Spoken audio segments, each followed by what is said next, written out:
Okay जी। जैसे हमने last lecture के अंदर देखा कि हमने डिप्लॉयमेंट के प्लेटफॉर्म्स क्या हो सकते हैं, डिप्लॉयमेंट करते वक्त आपके पास कंसिडरेशंस क्या कुछ हमें रखनी चाहिए, देन उसके अलावा ट्रेड ऑफ्स कैसे होते हैं।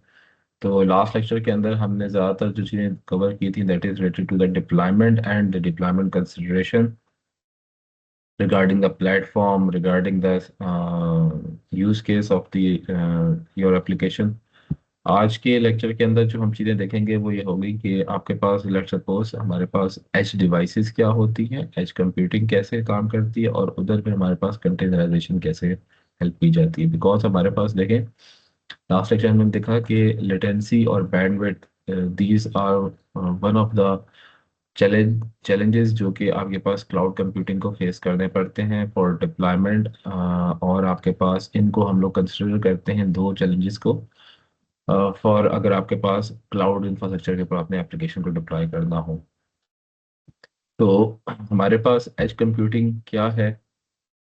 तो एज कंप्यूटिंग ऐसे है कि आपके पास हम क्लाउड को थोड़ा सा क्लाउड के बिहेवियर को थोड़ा सा ऑप्टिमाइज करते हैं कि ऑप्टिमाइज कैसे करते हैं कि हमारा क्लाउड, इससे पहले हमने देखा कि आपके पास ऑर्गेनाइज इस तरह से है कि वो एक सेंट्रलाइज लोकेशन या एक सॉर्ट ऑफ रिमोट लोकेशन पे सारी रिसोर्सेज होती हैं अवेलेबल।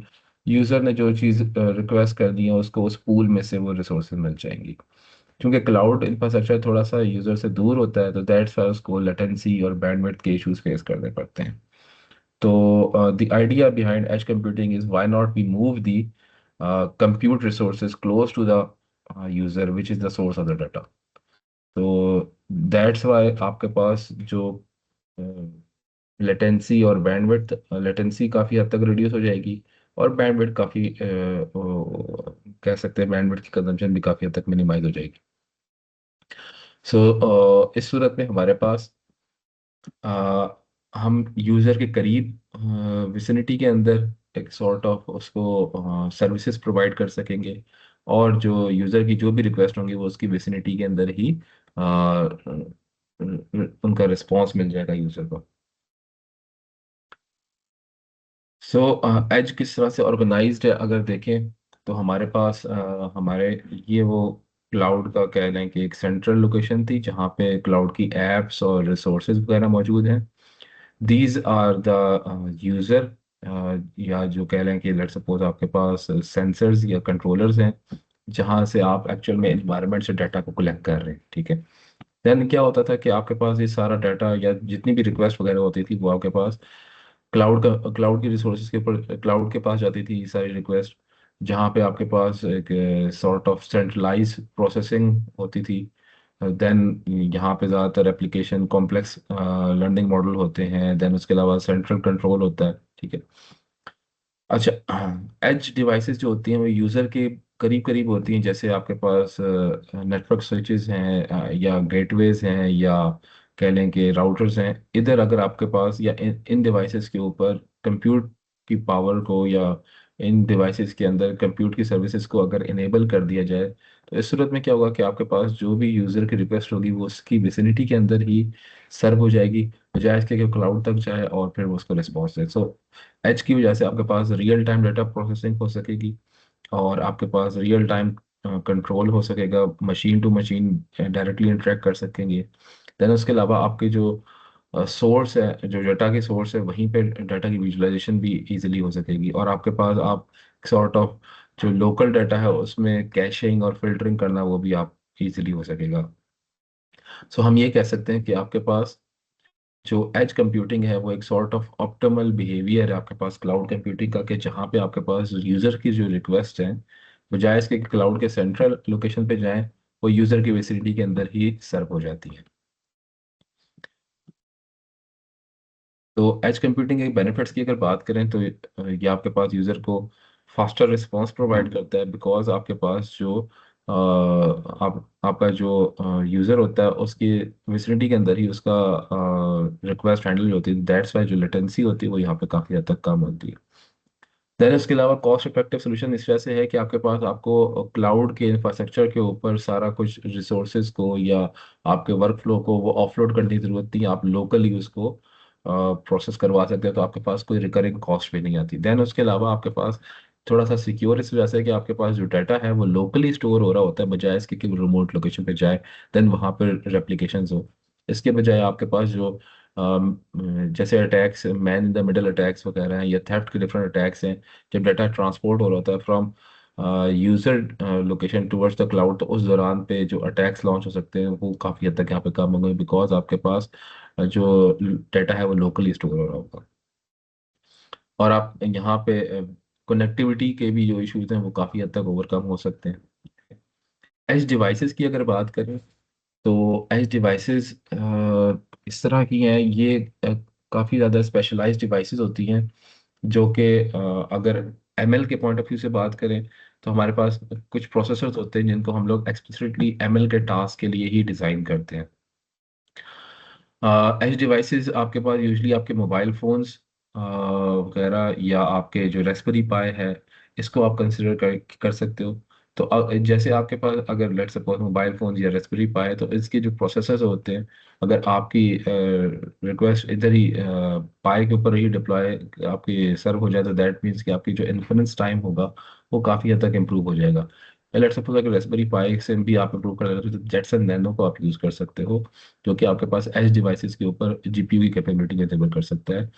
सो आपके पास बजाय इसके कि आपका डाटा या आपका जो रिक्वेस्ट होती वो एक लॉन्ग डिस्टेंस के ऊपर जाती, क्लाउड के ऊपर जाती और देन सर्व होती, और फिर उसके बाद रिस्पॉन्स आता है, तो उस दौरान आपकी कनेक्टिविटी काफ़ी इशू कर क्रिएट कर सकते हैं। इसके बजाय वो आपके विसिनिटी के अंदर ही वो रिक्वेस्ट सर्व हो रही, तो दैट्स वाई आपके पास जो कनेक्टिविटी का इशू है वो भी काफ़ी हद तक रिमूव हो जाएगा, और आप एक रिमोट लोकेशन के ऊपर फास्टर इन्फ्रेंस भी प्रोवाइड कर सकते हो, बजाय इसके कि आप एक पूरी अपनी एप्लीकेशन को एक रिमोट डाटा सेंटर पर डिप्लॉय करते फिर उसके बाद वो आपको सर्व करती। तो दैट्स वाई अगर आप एज डिवाइसेस के ऊपर यूटिलाइज करते हो उनको, तो आपकी जो इन्फ्रेंस है वो काफ़ी फास्टर हो जाएगी।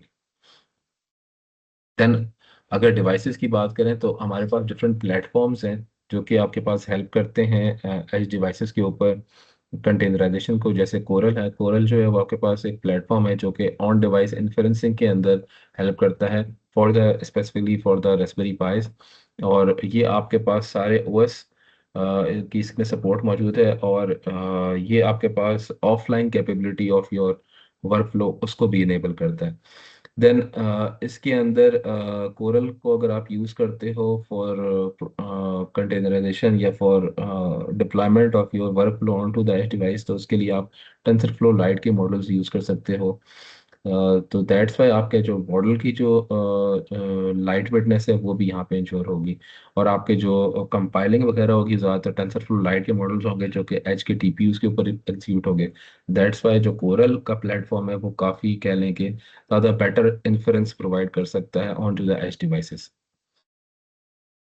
देन उसके अलावा एजोर पर्सपेक्ट का भी आपके पास एक प्लेटफॉर्म है। एजोर पर्सपेक्ट जो है वो आपके पास एजोर के अगर कंपोनेंट सॉरी एजोर के अगर स्टैक की बात करें, तो उसमें से एक छोटा सा कंपोनेंट है जो कि एज कंप्यूटिंग के लिए ही डिज़ाइन किया गया है, जिसमें आपके पास जो एज की डिवाइसेस हैं उनके ऊपर आप डिप्लॉयमेंट, ट्रेनिंग और मैनेजमेंट कर सकते हो एजोर की जो डिवाइसेस हैं। ठीक है। और एजोर पर्सपेक्ट जो है वो जितने आपके पास ओपन सोर्स एआई के प्लेटफॉर्म है जैसे ऑनिक्स है या टेंसरफ्लो है, उनके इसकी सपोर्ट मौजूद है। देन इसकी वजह से आपके पास एक प्री बिल्ट जो मॉडल्स होते हैं वो काफ़ी इजी और होते हैं। तो अगर कंपेयर करें एजोर को विद कोरल जैसे पहले था, तो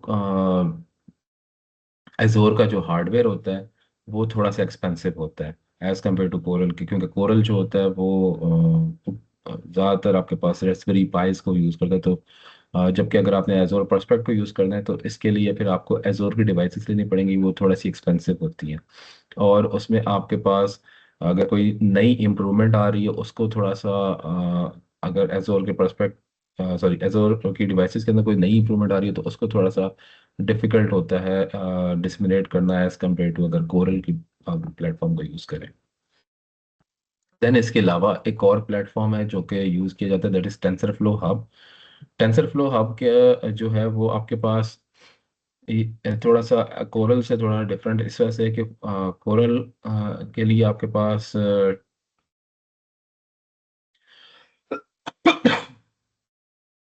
आपकी जो डिवाइस होती है कोरल के अंदर, उसके अंदर टीपीयू की कैपेबिलिटी इनेबल लाजमी नहीं चाहिए। अगर होगी तो आपके सारे मॉडल्स काम करेंगे, वरना नहीं।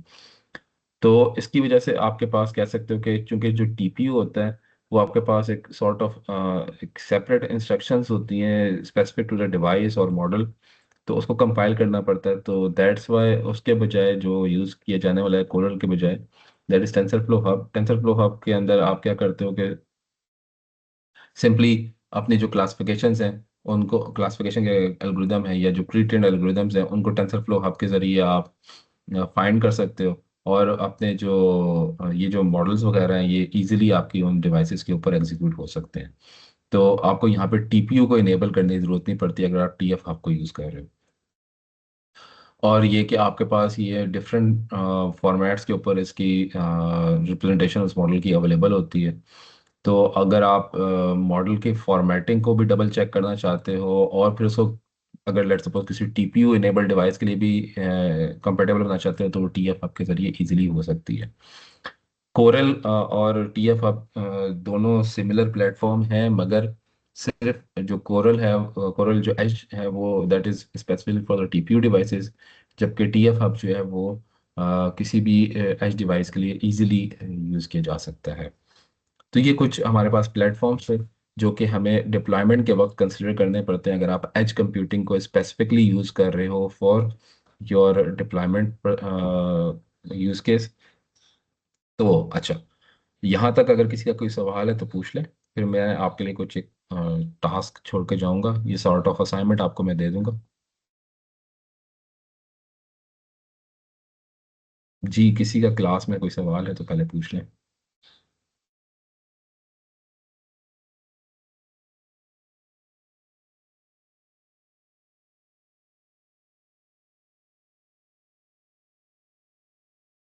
हाँ सर, एक सवाल है।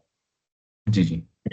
सर, एज कंप्यूटिंग का समझ नहीं आ रहा है कि हर मोबाइल यूजर के पास अपना वो होगा, वो इन्फ्लुएंस होगा, उसके पास मॉडल डिप्लॉय वहीं पर होगा अपने मोबाइल में। नहीं नहीं नहीं, देखें, एच की डिफरेंट डिवाइसेस हैं, जैसे लेट सपोज गेटवेज है ना, या जी। जैसे आपने रेस्पबेरी पाई को देखा होता है। रेस्पबेरी पाई का एक कंट्रोलर डिवाइस होता है ना। जी। तो उस एक्चुअल में उस गेटवे या उस कंट्रोलर डिवाइस के ऊपर हम क्लाउड की कैपेबिलिटीज को इनेबल कर देते हैं। और वो ठीक जो है। एज डिवाइस है वो एक्चुअल में ये लेट सपोज यहाँ पे ये आपको ये गेटवे नजर आ रहे हैं ना, आईओटी गेटवेज। जी। हम इन आईओटी गेटवेज के ऊपर लेट सपोज इनेबल कर देते हैं यूजिंग कोरल आपके पास एज की कैपेबिलिटीज। तो अब क्या होगा कि आप चूंकि यूजर ये आईओटी का यूजर है या ये इधर यूजर अपनी प्रॉक्सिमिटी के अंदर रिजाइड करता है, तो यूजर की रिक्वेस्ट जो होगी वो इस गेटवे से ही सर्व हो जाएगी, बजाय इसके कि वो बैकबोन इंटरनेट पे जाती, फिर क्लाउड के इंफ्रास्ट्रक्चर पे जाती, देन रिस्पॉन्स आता। ठीक है, तो जो एज की डिवाइस है वो यूजर की विसिनिटी के अंदर रिजाइड करती है।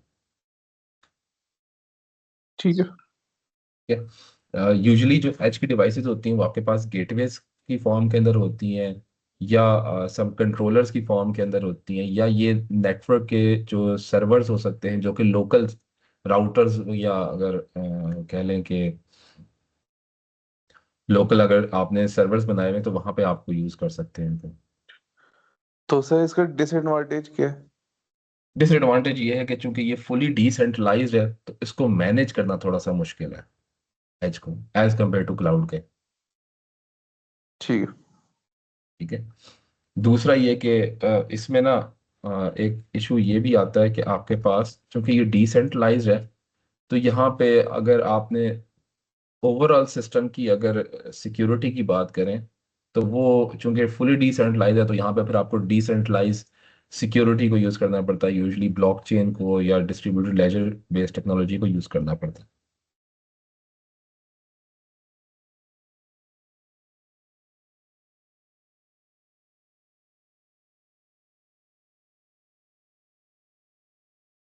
जी, एनीवन।